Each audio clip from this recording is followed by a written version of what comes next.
Once again, thank you for joining us in our video series, which attempts to answer the question, should our bookshelves be decolonialized? Now, this makes the third video in the series, and once again, we're outside the historically famous Charles Hotel in Cambridge, Massachusetts, right up from Harvard Square. Now, the first work we're going to take into consideration is Beowulf, a manuscript which came out in around 700. This is the oldest epic poem in any modern European language and the beginning of English literature. Of unknown authorship, most of the material was circulated orally, then written down by two unidentified 10th century scribes. That the Beowulf epic may have been a development of older sagas is apparent in its Scandinavian background and structural form.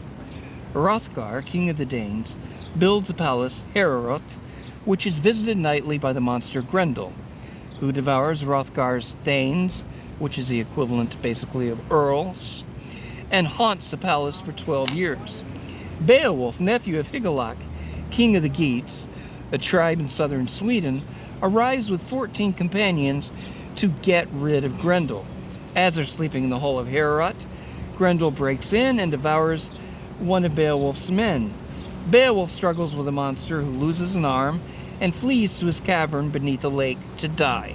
As Hrothgar and his men celebrate, Grendel's mother enters the hall to avenge her son's death. She carries off Oshkere, one of Hrothgar's followers, and Beowulf pursues her to her lair. Using an enchanted sword, Beowulf cuts off the witch's head and also Grendel's, and returns to Hrothgar with his prizes. After the deaths of Hrothgar and his son, Herodred, Beowulf succeeds to the throne and reigns for 50 peaceful years. Then, a dragon devastates the kingdom, and Beowulf, with 11 companions, searches for him.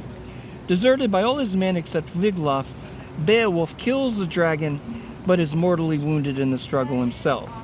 His body is burned on a funeral pyre with his armor and the dragon's treasure.